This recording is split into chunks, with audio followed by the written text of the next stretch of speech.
Ito ang sad story ng mga empleyado dito sa Pilipinas na kahit na hinang-hina ka pa rin, wala silang pakialam dahil no work no pay o kaya malulugi ang kanilang company kapag mag-absent ka.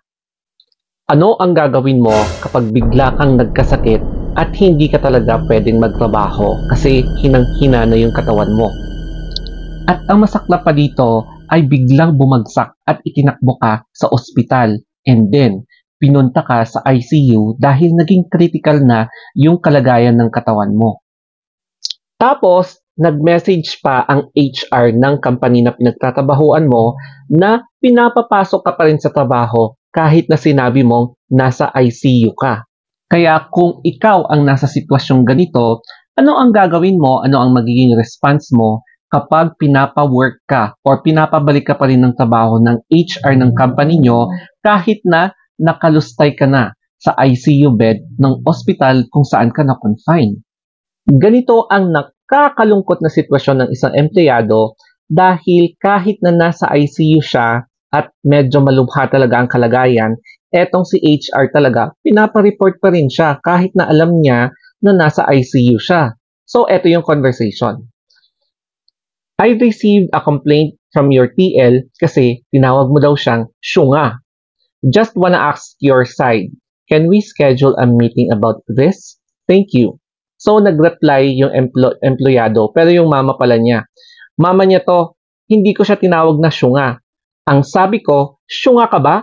Tinatanong ko lang kung syunga siya. Kitang sinugod sa ICU yung anak ko, tinatanong kung makakapag half day ba siya? Tapos, nag-reply itong HR. Ganun po ba? You could have said it in a nice way na hindi siya makakapasok. Isa ka pa. Ayun, sabi ng mama niya. So, sabi ng HR, noted about this. Last question po. Makakapasok na po ba siya bukas? And then, sabi ng mama, tignan ko kung buhay pa to bukas. Papapasukin ko. Baka ikalugi niyo pa kasi eh. Dito kasi sa Pilipinas, pwede kasing gamitin yung absent mo kahit na nagka-dengue ka, kahit na na-ICU ka as basis for grounds for termination o kaya suspension. Lalong-lalo na kapag yung supervisor mo o kaya yung boss mo ay merong pagka-crab mentality at merong isinasalang na bagong empleyado na kamag-anak niya para ipalit siya sa pwesto mo. At pagdating sa deliberation na, syempre, isasalang talaga kayong lahat na may absent. And i-weigh kung sino sa inyo ang matatanggal, sino sa inyo ang hindi mapopromote, at sino sa inyo ang pwedeng hindi mamigyan ng benefits. Ang isa pang nakakalulang sitwasyon dito sa Pilipinas ay yung issue tungkol sa diskarte at diploma. At ang tamang sagot dyan ay wala sa dalawa. Dahil ang totoong sagot dyan ay ang connection o kaya yung tinatawag nilang backer.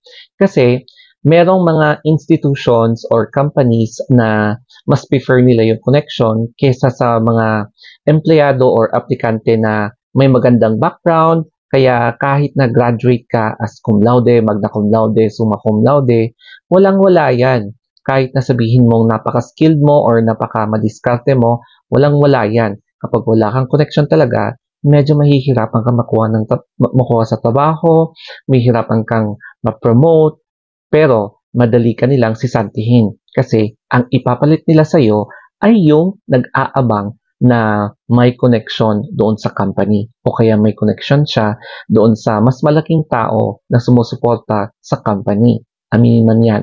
Aminin man natin yan, pero meron at merong nagpa-practice ng mga ganitong company. Kaya ang the best advice ko is dalawa.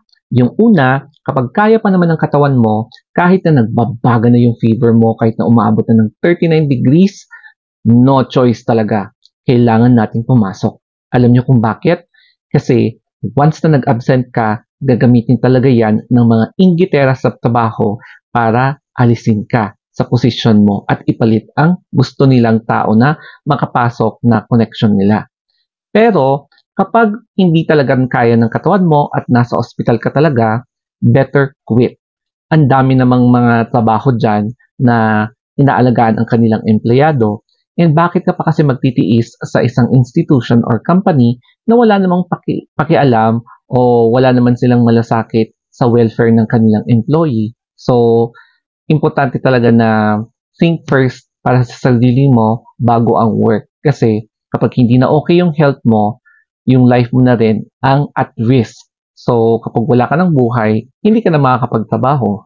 Kaya no wonder may mga ibang Pinoy na mas gustong mag-apply at magtrabaho abroad kaysa dito sa Pilipinas. Kasi nga, bukod sa mas malaki pa ang sweldo, inaalagaan pa ang welfare ng mga empleyado. Tapos, marami pa silang benefits, may vacation benefits, may bonus, tsaka naiintindihan nila kapag may sakit ka. Lalong-lalo na kapag nasa ospital ka at mag-worry talaga sila. Hindi katulad dito, wala silang pakialam. Lalo na, no work, no pay sa mga ibang contractual na employees. So, just follow me sa ating Instagram account, The Story of Anthony, ayan. And syempre, you can also add me doon sa YT, FB, TikTok, Twitter, and Threads. So, thank you and always think positive.